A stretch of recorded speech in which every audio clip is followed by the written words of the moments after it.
Darryl's keynote is generously sponsored by the Julia Farr MS McLeod Benevolent Fund. So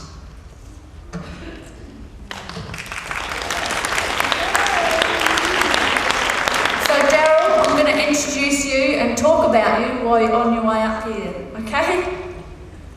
Darryl Sellwood is Director of the Australian Communication Exchange, a not-for-profit business offering communication services and products to the deaf, communication impaired, hearing impaired and hearing people.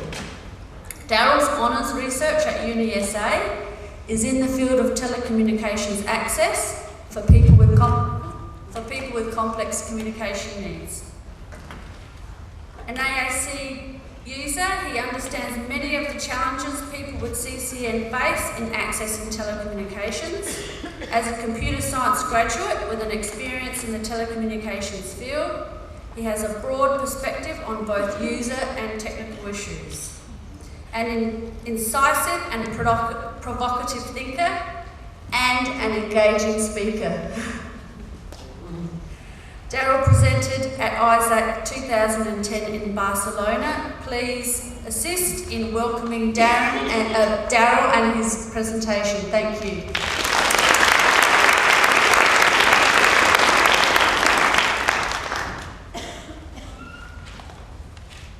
Good morning to you all.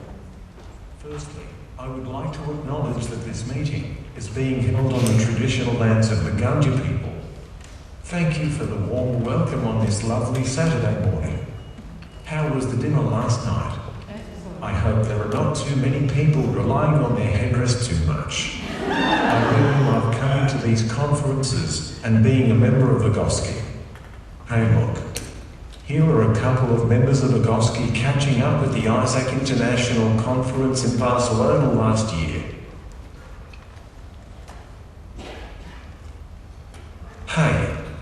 Here are some more AGOSCI members having a chat using their AAC devices. Is that at this conference? Can you tell?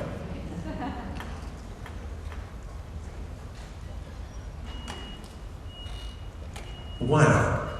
And here are some more AGOSCI members just hanging out, you know. Yeah, being AGOSCI members is pretty cool. Don't you think?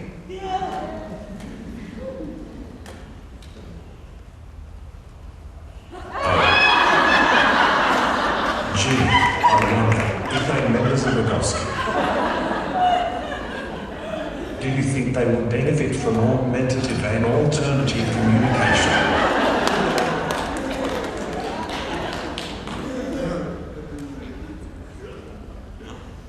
As you heard in my introduction, I am Darryl Sellwood and I'm one of the locals. Currently I'm trying to finish my honours thesis, which I will tell you about later in my presentation this morning. For the last 6 years I have been a company director of the Australian Communication Exchange, known as ACE. We are contracted to provide the Australian National Relay Service. So I come to you offering not only the experience of an AAC user, but also a perspective from exploring new technologies through my studies and through working at ACE. Today I'm here to detail some of the interesting developments in the AAC and telecommunications fields. I will also be looking at possible future directions.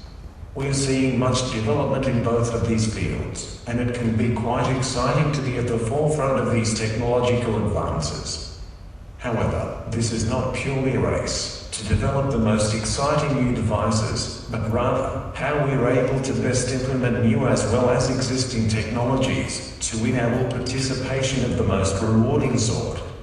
In my studies in the AAC field, I have come to the realization that the goal is more than just enabling participation. It is enabling satisfying lives.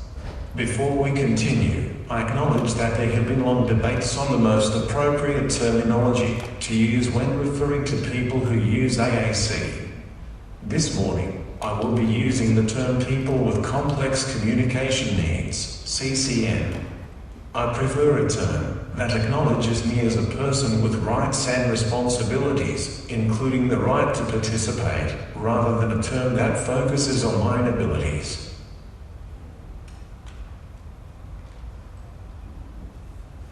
From here I would like to continue the journey that we have been on for the past 2 days. Barbara Collier spoke about rights to participation. Rhonda Galbally explored how Canada is ensuring participation in their communities. But I want to ask, why bother? Seriously, I want to look at why we are so concerned about participation. Why bother? I believe we bother because the goal is more than just enabling participation. It is enabling satisfied lives. I will explore a philosophy that looks further into inclusion and meaningful contribution. This is probably something of which we are all aware, but has rarely been articulated. Speaking about it from this perspective should help us refine our direction forward. To do so, I will start by introducing 2 prominent gentlemen who have made a significant contribution in the disability field. Ed Roberts, an activist for disability rights, and Dr. Bob, the founder of Speech-to-Speech Relay Service. Then, given we have seen technology change at such an amazing rate, I will move on to examine the types of AAC devices I have used as an illustration of where we have been. And using this historical snapshot as a foundation, we will see if we can extrapolate it into the future to cast our eye on where we're headed. I will then move on to my research into telecommunications access methods for people with complex communication needs. This will once again lead me to ask, why bother?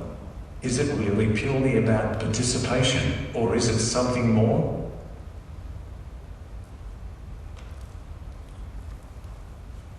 Oh, and I nearly forgot.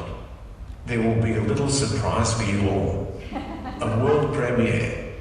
Not even the AGOSCI Conference organising committee are aware of it. Won't that be nice?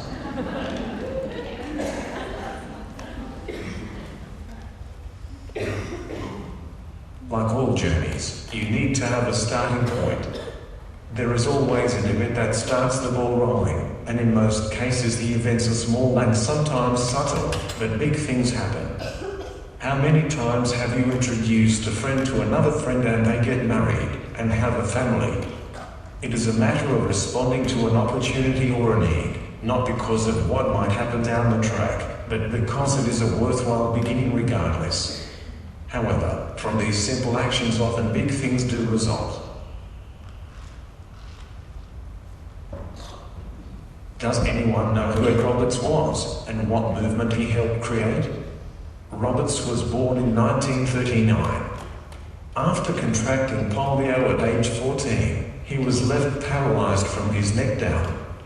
He received the majority of his high school education over the phone. However, he wanted to go to Berkeley for his university education. Despite one of the Berkeley deans famously commenting about Roberts, "We've tried cripples before, and it didn't work." He was the first person with a severe disability to study at Berkeley University in California.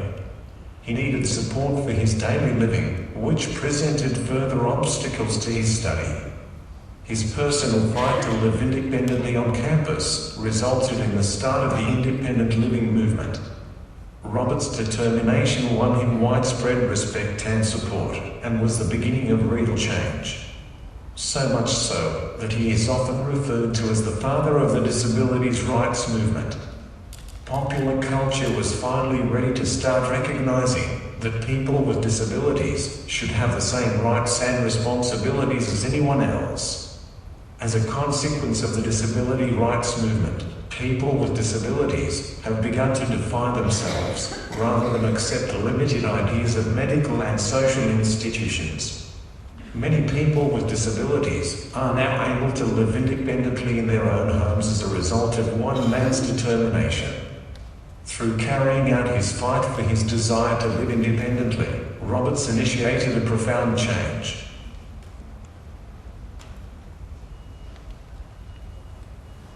Another person who has profoundly affected the lives of many with disabilities through what began as a small event is Dr. Bob Segelman, affectionately known as Dr. Bob. One day Dr. Bob, who has a speech impairment, decided to call a friend who is deaf. Was he ambitious?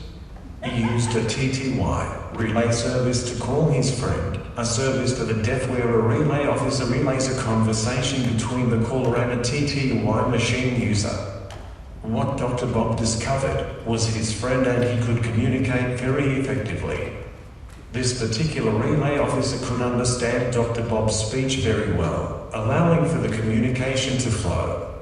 This experience led Dr. Bob to conceive of a speech-to-speech relay, a service where the relay officer could be trained to assist people in a telephone call where one or both have a speech impairment.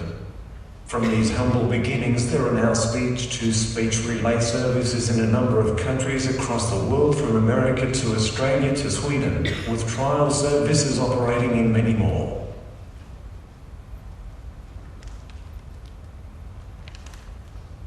"5 years ago, working as a director at the Australian Communication Exchange, I saw the introduction of a trial service for the deaf, the video relay service.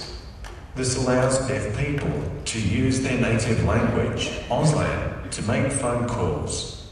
I was thinking how communication is often easier for people with CCN when face-to-face, and imagining how the video relay service could be adapted to assist people with CCN to make telephone calls. The video feature could be incorporated into the speech-to-speech relay service, enabling face-to-face communication between the relay officer and caller. At first it was hard to get the idea across to other people, but once they understood the idea, the penny dropped, and they said, 'Oh yeah.' This has been the subject of my honours research. In my studies I learned that other people were thinking along similar lines. In Finland they have introduced a similar service already, and the USA is also currently investigating starting something along the same lines.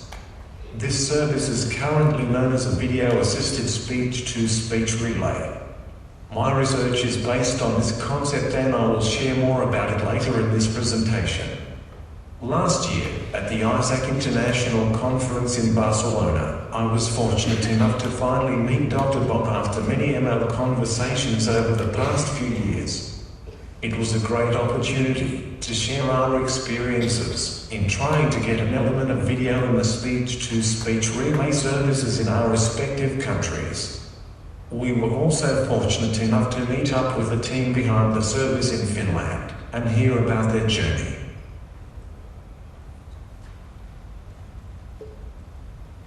Both Ed Roberts and Dr. Bob contributed significantly to this field.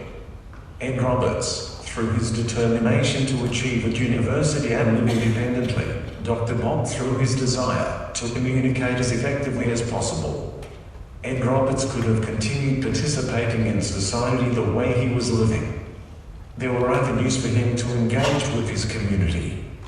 But it was his desire to live more fully, to study further, to live independently that drove him to what began a movement for the rights of many with disabilities.